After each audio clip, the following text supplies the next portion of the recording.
Hello friends, आज के इस वीडियो में बताने जा रहे हैं difference between animal cell and plant cell. तो यहाँ पे लिखा हुआ है, इधर है प्लांट सेल और इधर लिखा हुआ है एनिमल सेल। अगर वीडियो पसंद आए तो प्लीज़ चैनल को सब्सक्राइब करें। देखिए यहाँ पे डायग्राम को ध्यान से देखिए, इधर और उधर। पहले एक्सप्लेन करते हैं प्लांट सेल के विषय में, उसके बाद एक्सप्लेन करेंगे एनिमल सेल के विषय में। देखिए बेसिकली तो डायग्राम आपको ऐसे मिलेगा, लेकिन पौधा जो होता है उसका स्ट्रक्चर कैसा होता है। पौधा जो होता है आप ऐसा उसका स्ट्रक्चर होता है, और इसके अंदर जिस तरह से हम लोग के शरीर में ठीक है ब्लड होता है, और ब्लड के अंदर सेल प्रेजेंट होता है, और उस सेल के अंदर देखते हैं तो क्या मिलता है, आरबीसी मिलता है, डब्ल्यूबीसी इस तरह से और ज़्यादा टूटता है, और उसके अंदर क्रोमोजोम मिलता है, डीएनए मिलता है, आरएनए मिलता है।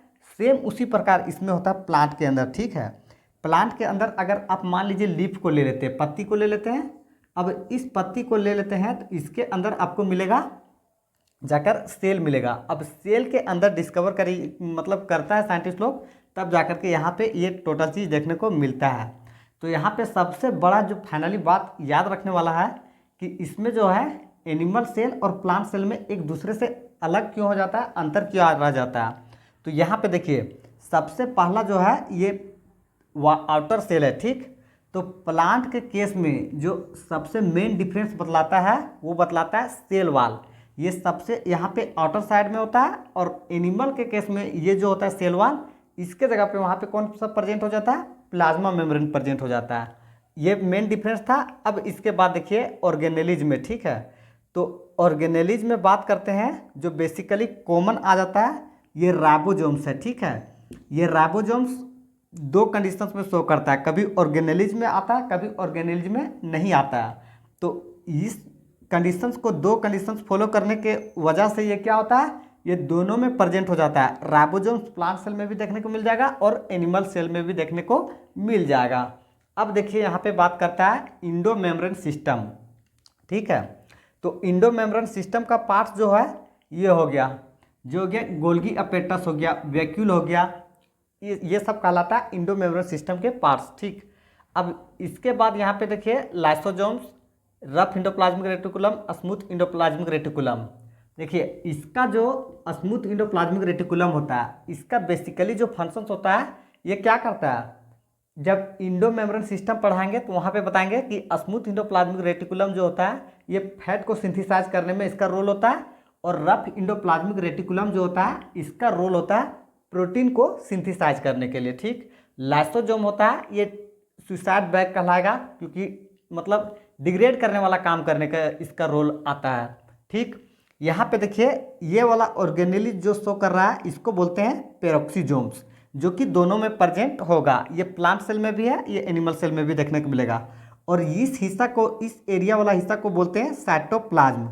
अब देखिए यहाँ पे नेक्स्ट आता है क्लोरोप्लास्ट। ठीक है, क्लोरोप्लास्ट जो होता है ये केवल और केवल प्लांट सेल में प्रेजेंट होगा, एनिमल सेल में क्लोरोप्लास्ट नहीं प्रेजेंट होगा, क्योंकि क्लोरोप्लास्ट प्रेजेंट कहाँ पे होता है, ये लीफ में प्रेजेंट होता है। ठीक, अब लीफ में प्रेजेंट होता है, अगर मान लीजिए क्लोरोप्लास्ट में, ठीक है, क्लोरोफिल का अमाउंट बहुत ज़्यादा सफिशियंट नहीं होगा, तो यहाँ पे क्लोरोसिस नाम का बीमारी होता है, जो कि 12th में प्लांट फिजियोलॉजी जब बताएंगे तो वहाँ पे हम बता देंगे क्लोरोसिस बीमारी क्या होता है, नेक्रोसिस बीमारी क्या होता है, किसके वजह से डिले ऑफ फ्लावरिंग मतलब लेट से फलता है, किसके वजह से स्टंटेड ग्रोथ जो होता है प्लांट्स का अच्छे से डेवलपमेंट नहीं हो पाता है।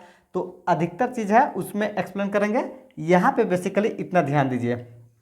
अब इसके बाद देखिए माइटोकॉन्ड्रिया। माइटोकॉन्ड्रिया जो ऑर्गेनेलिज है ये भी दोनों के केस में प्रेजेंट होगा। अब यहाँ पे एक आता है मिडिल लेमेला। ठीक है, ये मिडिल लेमेला जो होता है ये एक सेल और दूसरे सेल एक दूसरे को ज्वाइन करके रखने का काम करता है। उसके बाद वैक्यूल, गोल्गी अपेटस, और इसके बाद न्यूक्लियस, न्यूक्लियोलस, न्यूक्लियर मेम्ब्रेन। इसको देखिए ये सबसे अंदर का जो हिस्सा होता है इसको बोलते हैं न्यूक्लियस, सॉरी न्यूक्लियोलस, और इस हिस्सा को बोलते हैं यहाँ पे न्यूक्लियस, और इसके जो आउटर कवर जो करता है इसको बोलते हैं न्यूक्लियर मेम्ब्रेन। तो इस तरह से यहाँ पे ये प्लांट सेल जो होता है ये पूरा कंप्लीट हो जाता है। बस बेसिक जो ध्यान रखिएगा कि प्लांट सेल में कौन कौन सा प्रेजेंट होता है, कौन सा एब्सेंट होता है। तो यहाँ पे सबसे पहला नंबर पे इंपॉर्टेंस इसको सराउंड कर देते हैं सेल वाल, ठीक है, एनिमल सेल और प्लांट सेल का सबसे बड़ा डिफरेंस दिखलाता है।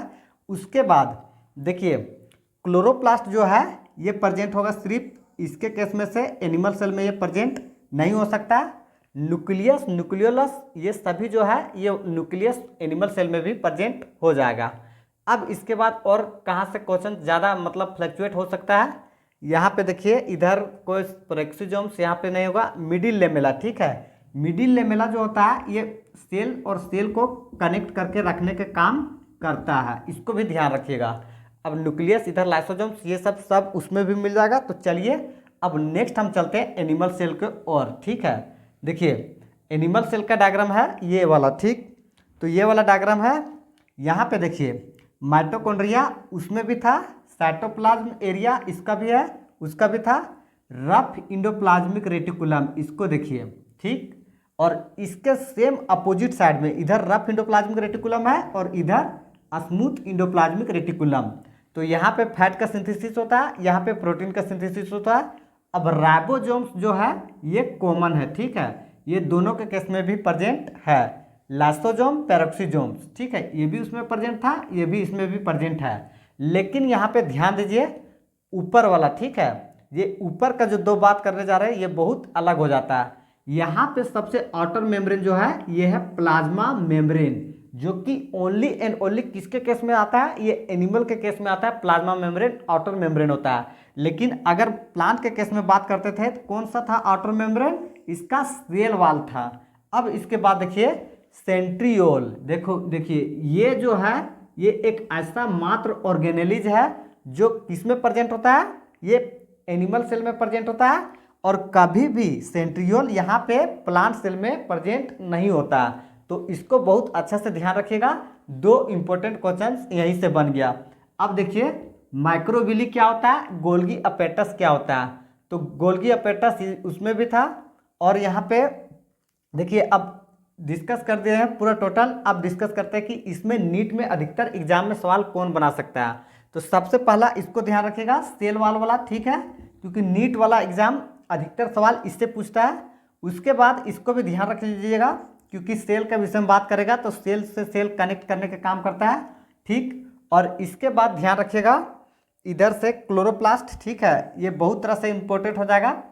और इसके बाद smooth endoplasmic reticulum, rough endoplasmic reticulum, इसमें क्या सिंथेसाइज होता है इस चैप्टर के अलावा नेक्स्ट चैप्टर में भी देखने को मिलेगा।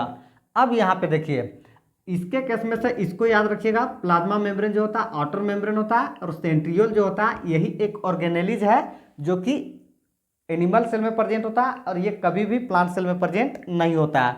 तो इसके बाद जो है इधर से लगभग इसका तो बता ही दिए।